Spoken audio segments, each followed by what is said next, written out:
ഇന്ന് X contestants എല്ലാവരും വീട്ടിൽ നിന്നും പോയത് പിന്നെ ബിഗ് ബോസ് വീട് ഭയങ്കര നിശബ്ദമായി ശാന്തമായ ഒരു അവസ്ഥയിലായിരുന്നു. ഈ സമയത്ത് എന്ത് പറ്റുന്നു, അനുമോളുടെ പ്ലാച്ചിപ്പാവയെ കാണാനില്ല. കുറെ സമയം അവിടെ ഇവിടെയൊക്കെ അത് തെരഞ്ഞു നടക്കുന്നുണ്ട്, കിട്ടുന്നില്ല. കുറെ സ്ഥലത്ത് നോക്കുന്നുണ്ട് കേട്ടോ, കിട്ടുന്നില്ല. അപ്പോൾ അനുമോളെ ബെഡ്റൂമിന്റെ അവിടെ തെരഞ്ഞുകൊണ്ടിരുന്നു. അപ്പൊ അനീഷ വഴി വരുന്നു. അനീഷിനോട് അനുമോള് ചോദിക്കുന്നു, ഇവിടെ ഇരുന്ന് എന്റെ ഡോളിനെ കണ്ടോ അനീഷേട്ടാ? അപ്പൊ അനീഷ് പറയുന്നു, ഞാൻ ശ്രദ്ധിച്ചില്ല, കണ്ടില്ല, സമാധാനത്തോടെ നോക്കൂ, കിട്ടും എന്ന് പറയുന്നു.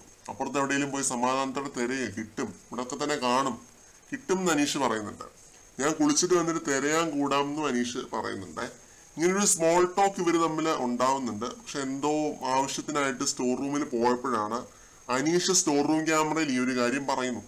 എന്താണ് പറഞ്ഞതെന്നുള്ളത് കാണിച്ചിട്ടില്ല. മിക്കവാറും അനുമോളുടെ പ്ലാച്ചിയെ കാണാനില്ല. അത് ബിഗ് ബോസ് എത്രയും പെട്ടെന്ന് തെരഞ്ഞ് തിരിച്ചെത്തിച്ചു കൊടുക്കണമെന്നുള്ളതായിരിക്കും.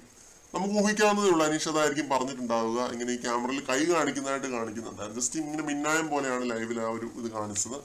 അനീഷ് സ്റ്റോർ റൂം ക്യാമറയിൽ പറഞ്ഞ എന്താണെന്നുള്ളത് കാണിച്ചിട്ടില്ല. എന്നാലും ഈ പ്ലാച്ചിയെ എനിക്ക് തോന്നുന്നു അടിച്ചോണ്ട് പോയത് ആര്യനാണോ എന്ന് എനിക്ക് നല്ല സംശയമുണ്ട്. ആര്യനായിരിക്കും മിക്കവാറും. കാരണം ആര്യൻ ഇങ്ങനെ ഈ പ്ലാച്ചിയെ വെച്ചിട്ട് ഒരുപാട് കളിച്ചിട്ടുള്ളതാണ് ഈ സീസണിൽ. മഹാബോർ പരിപാടിയായിപ്പോയി. അപ്പോ കുറച്ചു നേരം കഴിഞ്ഞിട്ട് എന്ത് പറ്റുന്നു, നമ്മള് കാണുന്നത് എന്താണെന്ന് വെച്ച് കഴിഞ്ഞാൽ സ്റ്റോർ റൂം അലാറം അടിക്കുന്നുണ്ട്. എന്ന് വെച്ചാൽ ആ സ്റ്റോർ റൂം ബെല്ലടിക്കുന്നു. സ്റ്റോർ റൂമിൽ അനുമോള് ചെന്ന് ഓടിച്ചെന്ന് നോക്കിയപ്പോഴത്തേക്കും പ്ലാച്ചി അവിടെ ഇരിപ്പുണ്ട്. അപ്പൊ അങ്ങനെ അനുവും പ്ലാച്ചിയും വീണ്ടും ഒന്നായി.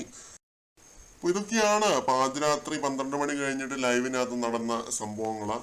നെവിൻ പിന്നെ അനുമോളുടെ അടുത്ത് സംസാരിക്കുന്നുണ്ട്. ഞാൻ തമിഴ് ബിഗ് ബോസ് പോവാ, തമിഴൊക്കെ പഠിച്ച് തമിഴ് ബിഗ് ബോസ് പോവാന്നൊക്കെ പറയുന്നുണ്ട്. കൂടുതൽ അപ്ഡേറ്റ്സുമായിട്ട് വീണ്ടും കാണാം.